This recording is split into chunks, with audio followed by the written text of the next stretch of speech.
और छांगुर पर इस वक्त की बड़ी खबर आपको बता दें, जहां धर्मांतरण के मास्टरमाइंड छांगुर पर ईडी ने शिकंजा कसा है। जमालुद्दीन उर्फ छांगुर की 10 प्रॉपर्टी ईडी कुर्क करेगी।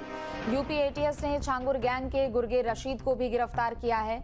रशीद जो कि लव जिहादी गैंग का कमांडर था। तो देखिए, छांगुर को लेकर एक के बाद एक कई खुलासे हो रहे हैं और शिकंजा और भी कसता जा रहा है। बता दें कि छांगुर को लेकर इस वक्त की ये बड़ी खबर, धर्मांतरण के मास्टरमाइंड छांगू पर ईडी ने शिकंजा कसा है। जमालुद्दीन उर्फ छांगुर की 10 प्रॉपर्टी ईडी की टीम अब कुर्क करने वाली है। यूपी एटीएस ने छांगुर गैंग के गुर्गे रशीद को गिरफ्तार किया है। लव जिहादी गैंग का कमांडर था रशीद। ये बड़ी खबर आपको बता दें, चूंकि छांगुर के खिलाफ कार्रवाई लगातार की जा रही है। बीते दिन भी ईडी की टीम ने कार्रवाई की है और अब 10 प्रॉपर्टी ईडी की टीम कुर्क करेगी। ज्यादा जानकारी के लिए निखिल हमारे साथ जुड़ चुके हैं। निखिल, 10 प्रॉपर्टी ईडी कुर्क करेगी। छांगुर के खिलाफ कई कार्रवाई हो रही है। बीते दिन बलरामपुर में भी हमने देखा, मुंबई में भी देखा, कई ठिकानों पर छापेमारी और अब 10 संपत्तियां कुर्क। देखिए, छांगुर पर अब ईडी का शिकंजा कसता जा रहा है। कल 14 ठिकानों पे उसकी छापेमारी हुई थी और जो दस्तावेज मिले थे उससे एक बात साफ है कि बड़े पैमाने पर जो पैसा है उसका लेन देन धर्मांतरण के लिए किया गया है। दूसरे देशों से पैसा आया है वैध तरीके से। यही वजह है कि छांगुर पर एक्शन लगातार जारी है। छांगुर के एक सहयोगी को तो गिरफ्तार किया ही गया है।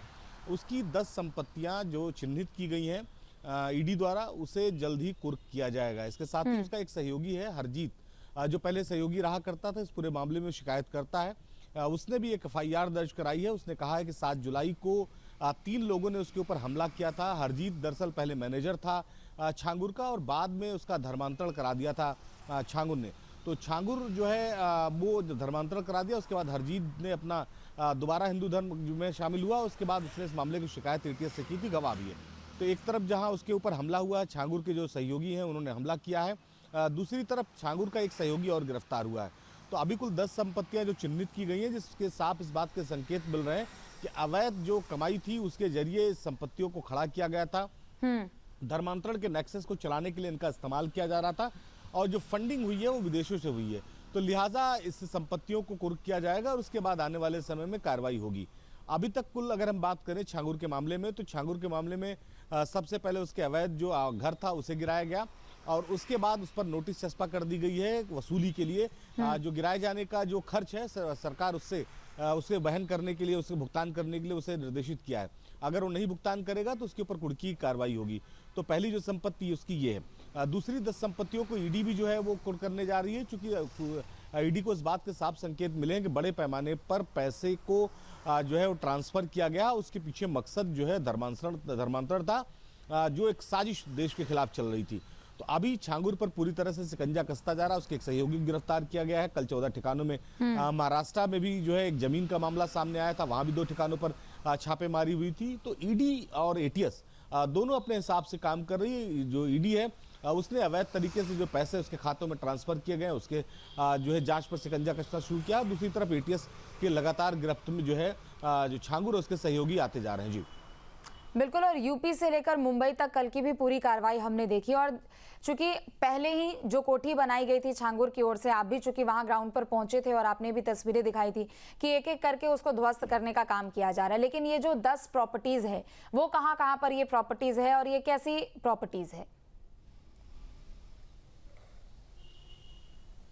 देखिए, जो ईडी प्रॉपर्टी जब्त करने जा रही है उसमें 4 प्रॉपर्टीज जो है वो उतरौला में है, जिसमें से एक उसका मकान जिसे जमींदोज किया गया है उसका जो बचा हुआ हिस्सा है, और इसके साथ ही एक उसकी जो है उतरौला और अयोध्या रोड पर एक प्रॉपर्टी, एक कॉम्प्लेक्स है, उसे उसने किराए पर दे रखा था। और एक उतरौला बाजार में एक कॉम्प्लेक्स है जिसमें नवीन बोरा के नाम से वो रजिस्टर्ड प्रॉपर्टी है और उसमें नीचे कपड़े की दुकान थी और ऊपर जो है वो जो ऊपर बुटीक की एक दुकान थी। तो बुटीक और जो कॉम्प्लेक्स है वो दोनों नवीन बोरा के नाम पर रजिस्टर्ड है और चलाती जो है वो नसरीन थी, नीतू उर्फ नसरीन। तो इस संपत्ति को कुर्क किया गया है और बाजार में उसकी एक जमीन है जिसकी रजिस्ट्री भी कुछ साल पहले ही उसने कराई थी, जिसमें उसका उद्देश्य था कि इसको प्लॉटिंग किया जाएगा।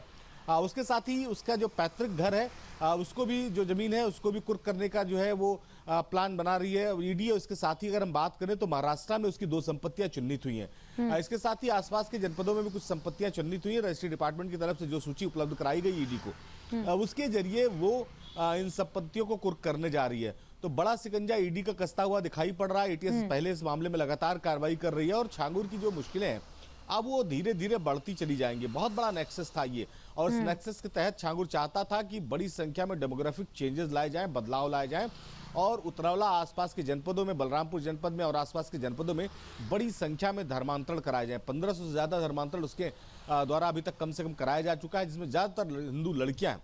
बिल्कुल। और चूंकि कल राजधानी लखनऊ से कई युवतियों के भी बयान सामने आए थे जब उन्होंने पुलिस से जाकर गुहार लगाई थी।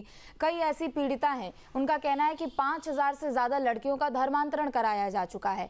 लेकिन इस पूरी क्राइम कुंडली को अगर हम देखें निखिल, हर एक किसी की जिम्मेदारी यहाँ पर तय की गई थी। खुद वो बलरामपुर में बैठता था, पूरे सिंडिकेट को कंट्रोल करता था और उसके एक आदेश पर उसके गुर्गे काम भी करते थे।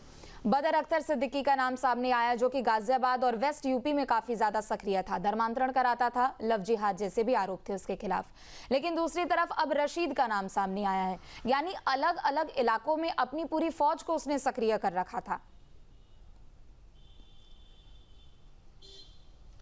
देखिए, रशीद पर पहले से ही धर्मांतरण के मुकदमे दर्ज हैं, उस मामले में उसकी जांच चल रही है। ये एक बड़ा नेटवर्क था, जैसे मैंने बताया कि इसमें लगभग 3000 से ज्यादा लोग शामिल थे, जो आकलन किया जा रहा था एटीएस की तरफ से। और इनका मुख्य उद्देश्य था कि बड़ी संख्या में लोगों का धर्मांतरण किया जाए।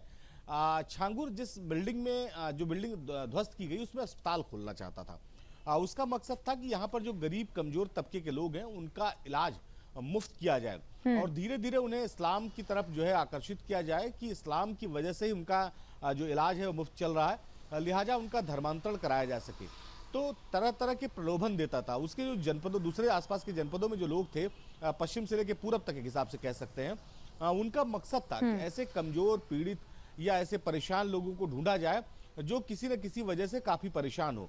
उनको धीरे धीरे छांगुर बाबा से इंट्रोड्यूस कराना, फिर छांगुर उनकी मदद करता था और धीरे धीरे उनको इस्लाम के बारे में बताता था और ये महसूस कराता था कि उनकी जो मदद हुई है उसके पीछे अल्लाह का हाथ है। लिहाजा अल्लाह में विश्वास करें और विश्वास करने के साथ ही वो इस्लाम धर्म को कबूल करें।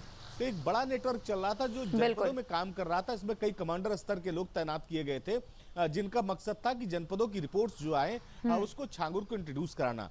छांगुर के लिए कहा जाता था कि जब वो चलता था अपने काफिले में तो उस दौरान आसपास के जितने लोग होते थे जो उससे नमस्कार करते थे, खाली उनको उनके सहयोगी 1000-2000 रुपए दे दिया करते थे। इसके प्रति जो है उनका आकर्षण जो है बिल्कुल। और उसने अपना पूरा व्यक्तित्व भी ऐसा बना रखा था कि आसपास वाले लोग उसके प्रति और भी ज्यादा, उसके रहन सहन को लेकर, उसने कहां कहां उसकी पैठ रहती है, उसे देखकर लोग आकर्षित भी होते थे।